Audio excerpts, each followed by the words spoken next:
عبید اللہ بن عبداللہ نے خبر دی اور انہیں حضرت ابن عباس رضی اللہ عنہ نے کہ حر بن قیس فزاری رضی اللہ عنہ سے صاحب موسیٰ علیہ السلام کے بارے میں ان کا اختلاف ہوا۔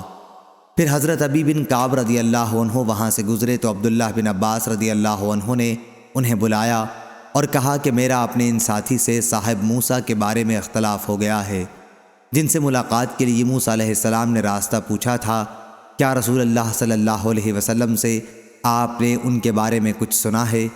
انہوں نے فرمایا کہ جی ہاں، میں نے حضور صلی اللہ علیہ وسلم کو یہ فرماتے سنا تھا کہ موسیٰ علیہ السلام بنی اسرائیل کی ایک جماعت میں تشریف رکھتے تھے کہ ایک شخص نے ان سے پوچھا، کیا آپ کسی ایسے شخص کو جانتے ہیں جو اس تمام زمین پر آپ سے زیادہ علم رکھنے والا ہو؟ انہوں نے فرمایا کہ نہیں۔ اس پر اللہ تعالیٰ نے موسیٰ علیہ السلام پر وحی نازل کی کہ کیوں نہیں، ہمارا بندہ خضر ہے۔ موسیٰ علیہ السلام نے ان تک پہنچنے کا راستہ پوچھا تو انہیں مچھلی کو اس کی نشانی کے طور پر بتایا گیا اور کہا گیا کہ جب مچھلی گم ہو جائے تو جہاں گم ہوئی ہو وہاں آ جانا، وہیں ان سے ملاقات ہوگی۔ چنانچہ موسیٰ علیہ السلام دریا میں سفر کے دوران مچھلی کی برابر نگرانی کرتے رہے۔ پھر ان سے ان کے رفیق سفر نے کہا، کیا آپ نے خیال نہیں کیا جب ہم چٹان کے پاس ٹھہرے تو میں مچھلی کے متعلق آپ کو بتانا بھول گیا تھا اور مجھے شیطان نے اسے یاد رکھنے سے غافل رکھا؟ موسیٰ علیہ السلام نے فرمایا کہ اسی کی تو ہمیں تلاش ہے۔ چنانچہ یہ بزرگ اسی راستے سے پیچھے کی طرف لوٹے اور حضرت خضر علیہ السلام سے ملاقات ہوئی۔ ان دونوں کے ہی وہ حالات ہیں جنہیں اللہ تعالیٰ نے اپنی کتاب میں بیان فرمایا ہے۔ صحیح بخاری حدیث نمبر 3400۔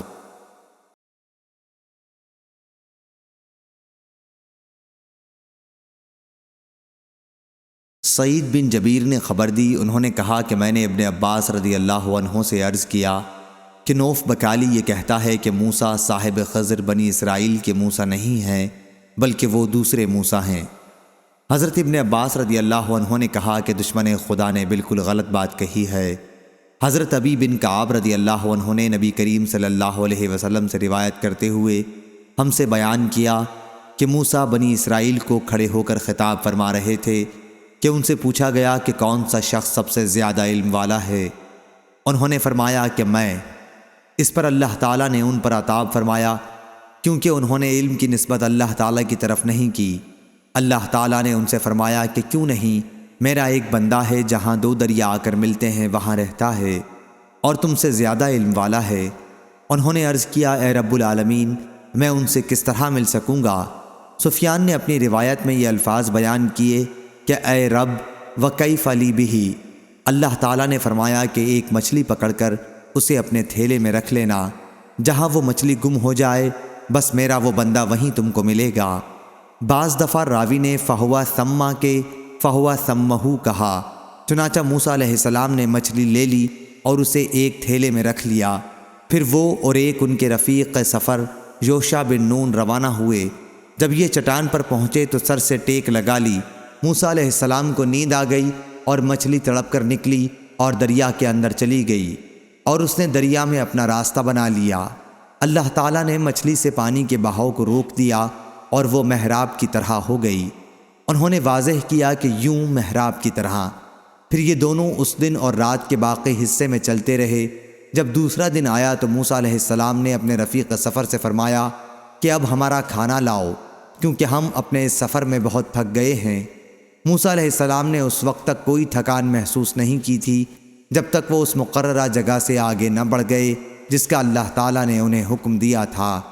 ان کے رفیق نے کہا کہ دیکھیے تو صحیح، جب ہم چٹان پر اترے تھے تو میں مچھلی کے متعلق کہنا آپ سے بھول گیا اور مجھے اس کی یاد سے شیطان نے غافل رکھا، اور اس مچھلی نے تو وہیں چٹان کے قریب دریا میں اپنا راستہ عجیب طور پر بنا لیا تھا۔ مچھلی کو تو راستہ مل گیا اور یہ دونوں حیران تھے۔ موسیٰ علیہ السلام نے فرمایا کہ یہی وہ جگہ تھی جس کی تلاش میں ہم نکلے ہیں۔ چنانچہ یہ دونوں اسی راستے سے پیچھے کی طرف واپس ہوئے اور جب اس چٹان پر پہنچے تو وہاں ایک بزرگ اپنا سارا جسم ایک کپڑے میں لپٹے ہوئے موجود تھے۔ حضرت موسیٰ علیہ السلام نے انہیں سلام کیا اور انہوں نے جواب دیا۔ پھر کہا کہ تمہارے خطے میں سلام کا رواج کہاں سے آ گیا؟ موسیٰ علیہ السلام نے فرمایا کہ میں موسیٰ ہوں۔ انہوں نے پوچھا، بنی اسرائیل کے موسیٰ؟ فرمایا کہ جی ہاں، میں آپ کی خدمت میں اس لیے حاضر ہوا ہوں کہ آپ مجھے وہ علم نافع سکھا دیں جو آپ کو سکھلایا گیا ہے۔ انہوں نے فرمایا، اے موسیٰ، میرے پاس اللہ کا دیا ہوا ایک علم ہے، اللہ تعالیٰ نے مجھے وہ علم سکھایا ہے اور آپ اس کو نہیں جانتے۔ اسی طرح آپ کے پاس اللہ کا دیا ہوا ایک علم ہے، اللہ تعالیٰ نے آپ کو سکھایا ہے اور میں اسے نہیں جانتا۔ موسیٰ علیہ السلام نے کہا، کیا میں آپ کے ساتھ رہ سکتا ہوں؟ انہوں نے کہا کہ آپ میرے ساتھ صبر نہیں کر سکیں گے، اور واقعی آپ ان کاموں کے بارے میں صبر کر بھی کیسے سکتے ہیں جو آپ کے علم میں نہیں ہیں۔ اللہ تعالیٰ کے ارشاد عمران تک۔ آخر موسیٰ اور خضر علیہ السلام دریا کے کنارے کنارے چلے، پھر ان کے قریب سے ایک کشتی گزری۔ ان حضرات نے کہا کہ انہیں بھی کشتی والے کشتی پر سوار کر لیں۔ کشتی والوں نے خضر علیہ السلام کو پہچان لیا اور کوئی مزدوری لیے بغیر ان کو سوار کر لیا۔ جب یہ حضرات اس پر سوار ہو گئے تو ایک چڑیا آئی اور کشتی کے ایک کنارے بیٹھ کر اس نے پانی میں اپنی چونچ کو 1 یا 2 مرتبہ ڈالا۔ خضر علیہ السلام نے فرمایا، اے موسیٰ، میرے اور آپ کے علم کی وجہ سے اللہ کے علم میں اتنی بھی کمی نہیں ہوئی جتنی اس چڑیا کے دریا میں چونچ مارنے سے دریا کے پانی میں کمی ہوئی ہوگی۔ اتنے میں خضر علیہ السلام نے کلہاڑی اٹھائی اور اس کشتی میں سے ایک تختہ نکال لیا۔ موسیٰ علیہ السلام نے جو نظر اٹھائی تو وہ اپنی کلہاڑی سے تختہ نکال چکے تھے۔ اس پر حضرت موسیٰ علیہ السلام بول پڑے کہ یہ آپ نے کیا کیا؟ جن لوگوں نے ہمیں بغیر کسی اجرت کے سوار کر لیا، انہی کی کشتی پر آپ نے بری نظر ڈالی اور اسے چیر دیا کہ سارے کشتی والے ڈوب جائیں۔ اس میں کوئی شبہ نہیں کہ آپ نے نہایت ناگوار کام کیا۔ حضرت خضر علیہ السلام نے فرمایا، کیا میں نے آپ سے پہلے ہی نہیں کہہ دیا تھا کہ آپ میرے ساتھ صبر نہیں کر سکتے؟ موسیٰ علیہ السلام نے فرمایا کہ یہ بے صبری اپنے وعدے کو بھول جانے کی وجہ سے ہوئی، اس لیے آپ اس چیز کا مجھ سے مواخذہ نہ کریں جو میں بھول گیا تھا، اور میرے معاملے میں تنگی نہ فرمائیں۔ یہ پہلی بات حضرت موسیٰ علیہ السلام سے بھول کر ہوئی تھی۔ پھر جب دریائی سفر ختم ہوا تو ان کا گزر ایک بچے کے پاس سے ہوا جو دوسرے بچوں کے ساتھ کھیل رہا تھا۔ حضرت خضر علیہ السلام نے اس کا سر پکڑ کر اپنے ہاتھ سے دھڑ سے جدا کر دیا۔ سفیان نے اپنے ہاتھ سے جدا کرنے کی کیفیت بتانے کے لیے اشارہ کیا جیسے وہ کوئی چیز توڑ رہے ہوں۔ اس پر حضرت موسیٰ نے فرمایا کہ آپ نے ایک جان کو ضائع کر دیا، کسی دوسری جان کے بدلے میں بھی یہ نہیں تھا، بلا شبہ آپ نے ایک برا کام کیا۔ خضر علیہ السلام نے فرمایا، کیا میں نے آپ سے پہلے ہی نہیں کہا تھا کہ آپ میرے ساتھ صبر نہیں کر سکتے؟ حضرت موسیٰ علیہ السلام نے کہا، اچھا، اس کے بعد اگر میں نے آپ سے کوئی بات پوچھی تو پھر آپ مجھے ساتھ نہ لے چلیے گا، بے شک آپ میرے بارے میں حد عذر کو پہنچ چکے ہیں۔ پھر یہ دونوں آگے بڑھے اور جب ایک بستی میں پہنچے تو بستی والوں سے کہا کہ وہ انہیں اپنا مہمان بنا لیں، لیکن انہوں نے انکار کیا۔ پھر اس بستی میں انہیں ایک دیوار دکھائی دی جو بس گرنے ہی والی تھی۔ خضر علیہ السلام نے اپنے ہاتھ سے یوں اشارہ کیا۔ سفیان نے کیفیت بتانے کے لیے اس طرح اشارہ کیا جیسے وہ کوئی چیز اوپر کی طرف پھیر رہے ہوں۔ میں نے سفیان سے مائلہ کا لفظ صرف 1 مرتبہ سنا تھا۔ حضرت موسیٰ علیہ السلام نے کہا کہ یہ لوگ تو ایسے تھے کہ ہم ان کے یہاں آئے اور انہوں نے ہماری میزبانی سے بھی انکار کیا، پھر ان کی دیوار آپ نے ٹھیک کر دی، اگر آپ چاہتے تو اس کی اجرت ان سے لے سکتے تھے۔ حضرت خضر علیہ السلام نے فرمایا کہ بس یہاں سے میرے اور آپ کے درمیان جدائی ہو گئی۔ جن باتوں پر آپ صبر نہیں کر سکے میں ان کی تعویل و توجیہ اب تم پر واضح کروں گا۔ نبی کریم صلی اللہ علیہ وسلم نے فرمایا، ہماری تو خواہش یہ تھی کہ موسیٰ علیہ السلام صبر کرتے اور اللہ تعالی تکوینی واقعات ہمارے لیے بیان کرتا۔ سفیان نے بیان کیا کہ نبی کریم صلی اللہ علیہ وسلم نے فرمایا، اللہ حضرت موسیٰ پر رحم کرے، اگر انہوں نے صبر کیا ہوتا تو ان کے مزید واقعات ہمیں معلوم ہوتے۔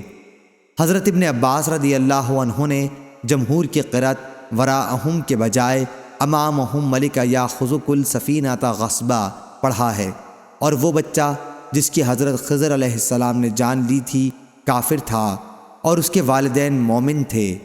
پھر مجھ سے سفیان نے بیان کیا کہ میں نے یہ حدیث عمرو بن دینار سے 2 مرتبہ سنی تھی اور انہی سے سن کر یاد کی تھی۔ سفیان نے کسی سے پوچھا تھا کہ کیا یہ حدیث آپ نے عمرو بن دینار سے سننے سے پہلے ہی کسی دوسرے شخص سے سن کر جس نے عمرو بن دینار سے سنی ہو یاد کی تھی، یا اس کے بجائے یہ جملہ کہا تحفظتہ من انسان؟ شک علی بن عبداللہ کو تھا۔ تو سفیان نے کہا کہ دوسری کسی شخص سے سن کر میں یاد کرتا، کیا اس حدیث کو عمرو بن دینار سے میرے سوا کسی اور نے بھی روایت کیا ہے؟ میں نے ان سے یہ حدیث 2 یا 3 مرتبہ سنی اور انہی سے سن کر یاد کی۔ صحیح بخاری حدیث نمبر 3401۔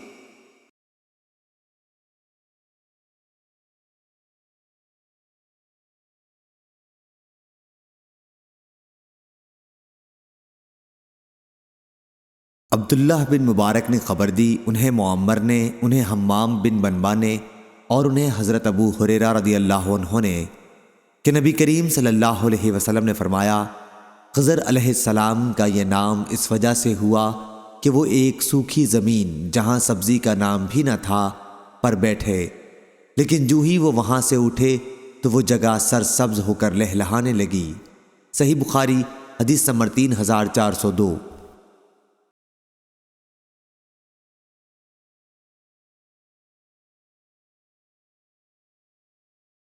عبد الرزاق نے بیان کیا، ان سے معمر نے، ان سے حمام بن بنبا نے اور انہوں نے حضرت ابو ہریرہ رضی اللہ عنہ سے سنا، انہوں نے بیان کیا کہ نبی کریم صلی اللہ علیہ وسلم نے فرمایا، بنی اسرائیل کو حکم ہوا تھا کہ بیت المقدس میں سجدہ اور رکوع کرتے ہوئے داخل ہوں اور یہ کہتے ہوئے کہ یا اللہ ہم کو بخش دے، لیکن انہوں نے اس کو الٹا کیا اور اپنے چوتڑوں کے بل گھسٹتے ہوئے داخل ہوئے اور یہ کہتے ہوئے حبۃ فی شعرۃ، یعنی بالیوں میں دانے خوب ہوں، داخل ہوئے۔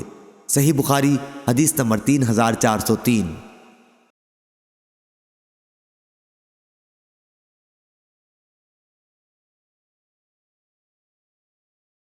عوف بن ابو جمیلہ نے بیان کیا، ان سے امام حسن بصری اور محمد بن سیرین اور خلاص بن عمرو نے اور ان سے حضرت ابو ہریرہ رضی اللہ عنہ نے بیان کیا کہ رسول اللہ صلی اللہ علیہ وسلم نے فرمایا کہ حضرت موسیٰ علیہ السلام بڑے ہی شرم والے اور بدن ڈھانپنے والے تھے، ان کی حیا کی وجہ سے ان کے بدن کا کوئی حصہ بھی دیکھا نہیں جا سکتا تھا۔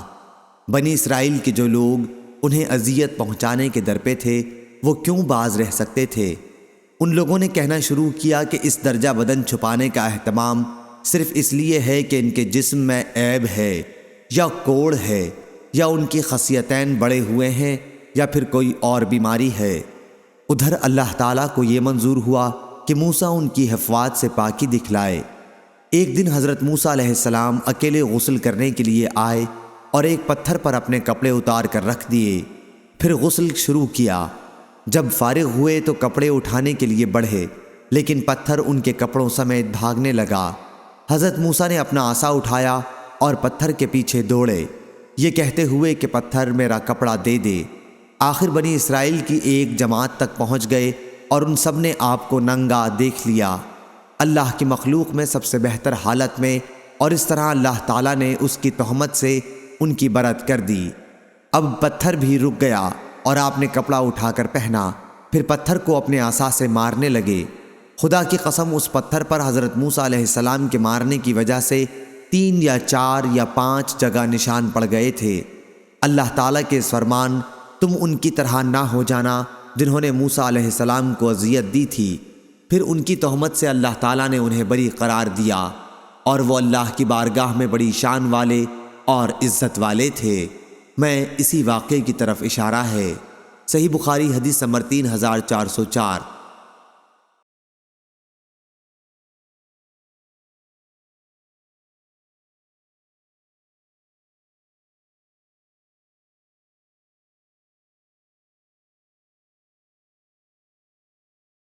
شعبہ نے بیان کیا، ان سے عامش نے بیان کیا، کہا کہ میں نے ابو وائل سے سنا، انہوں نے بیان کیا کہ میں نے حضرت عبداللہ بن مسعود رضی اللہ عنہ سے سنا، وہ کہتے تھے کہ نبی کریم صلی اللہ علیہ وسلم نے ایک مرتبہ مال تقسیم کیا۔ ایک شخص نے کہا کہ یہ ایک ایسی تقسیم ہے جس میں اللہ کی رضا جوئی کا لحاظ نہیں کیا گیا۔ میں نے حضور صلی اللہ علیہ وسلم کی خدمت میں حاضر ہو کر آپ کو اس کی خبر دی۔ آپ غصہ ہوئے اور میں نے آپ کے چہرے مبارک پر غصے کے آثار دیکھے۔ پھر فرمایا، اللہ تعالیٰ حضرت موسیٰ علیہ السلام پر رحم فرمائے، ان کو اس سے بھی زیادہ تکلیف دی گئی تھی مگر انہوں نے صبر کیا۔ صحیح بخاری حدیث نمبر 3405۔